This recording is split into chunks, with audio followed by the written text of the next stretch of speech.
В 2026 году в Башкортостане при пожаре погибли более 120 человек. Почему происходят эти трагедии? Поговорим сегодня в программе «Интервью». Здравствуйте. Я представляю гостя в студии. Это Николай Иванов, заместитель начальника отдела административной практики и дознания Главного управления МЧС России по Республике Башкортостан. Николай Юрьевич, здравствуйте. Здравствуйте. Итак, мы сегодня с вами анализируем, почему происходят трагедии при пожаре, почему вообще происходят пожары. И вот эта вот статистика, да, если я не ошибаюсь, 122 человека погибли в этом году в огне. Да, это так. Уже 122 человека с начала этого года погибли при пожарах. Если сравнивать со статистикой прошлого года? У нас сейчас наблюдается снижение на 16 случаев. У нас, в принципе, по всем показателям это количество пожаров, количество погибших и количество пострадавших на сегодняшний день тенденция к снижению. Это хорошо.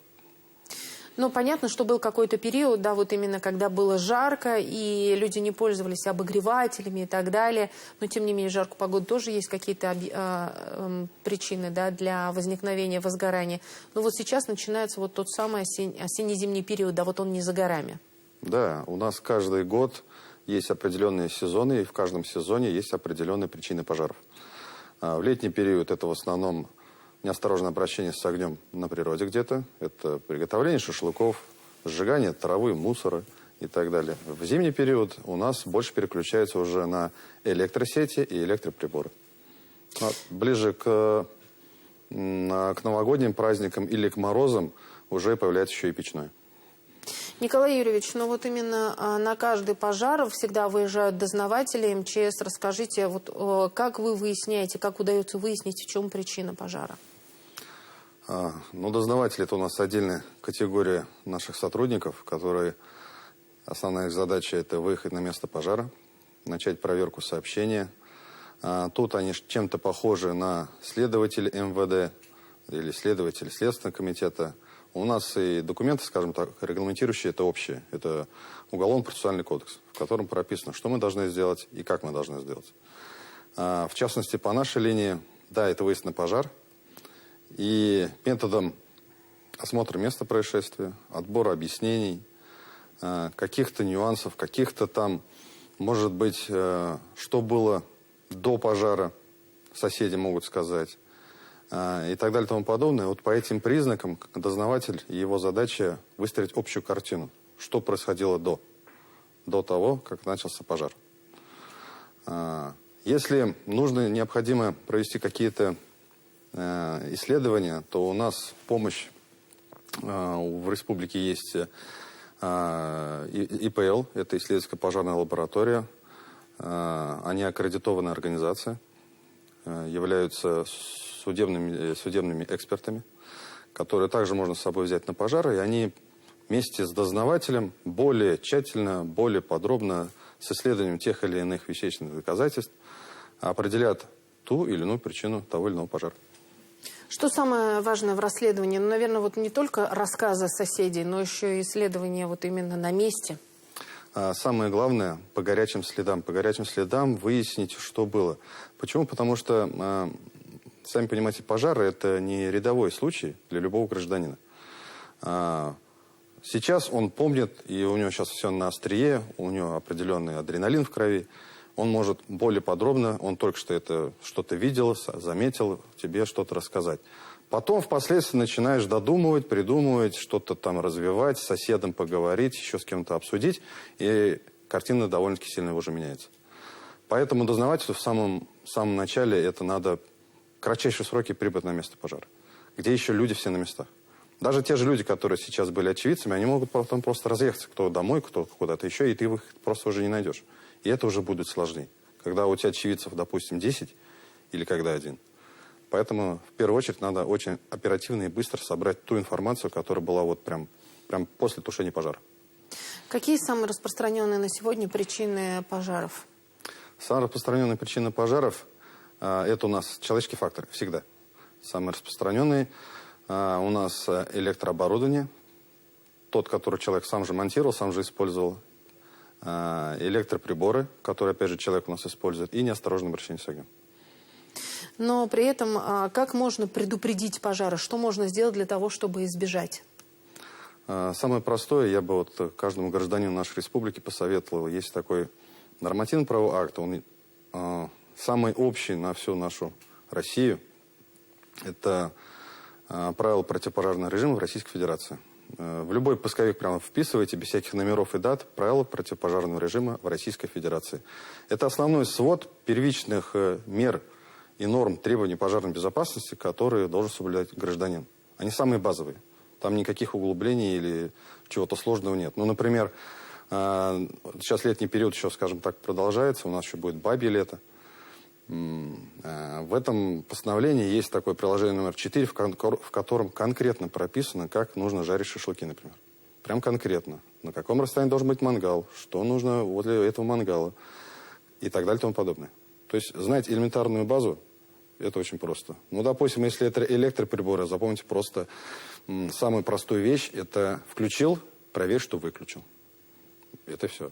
Если это проводка, то вряд ли у нас есть граждане с электрообразованием, прям у каждого. Есть специалисты специальные для этого. Если у вас проводки, ну, где-то уже 30 и более лет, это уже точно надо нанять такого специалиста, чтобы он как минимум проверил. Если нужно проводить какие-то работы, вот, пускай лучше заменит и где-то подправит то, что уже пришло уже в негодность практически. Николай Юрьевич, вы, может быть, и правильные вещи говорите, но как вы думаете, сколько наших телезрителей сейчас забьют в интернете, да, и посмотрят, прочитают вот этот акт? А давайте вот красноречивее, да, цифры сами за себя говорят. Вот сколько у нас произошло пожаров, когда жарили шашлыки, причем жарили не так, как не по правилам, да? Есть такая статистика? Хотя бы навскидку? Даже если навскидку, но это где-то порядка таких пожаров, наверное, будет за лето около 100. Причем я больше скажу. В таких случаях у нас, как правило, граждане еще употребляют спиртные напитки. Плюс у нас этим занимаются дети, которые, в принципе, не знают, как пользоваться розжигом. Начинают им брызгать не только в уголь, но и себе под ноги, и на одежду.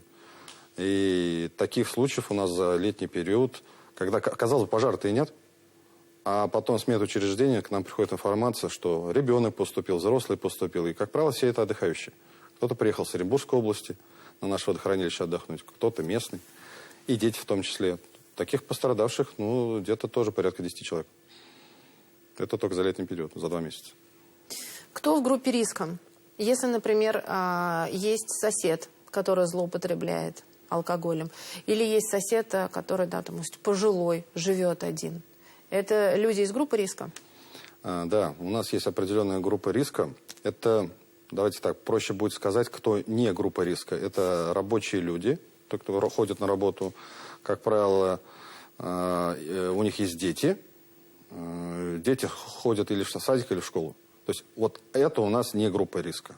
Все остальное – это пенсионеры, безработные, все, кто стоят на учетах в наркологических диспансерах и так далее и тому подобное, которые уже ранее привлекались или по нашим статьям, или, может быть, по другим уголовным кодексам и так далее и тому подобное. Вот это у нас все зона риска.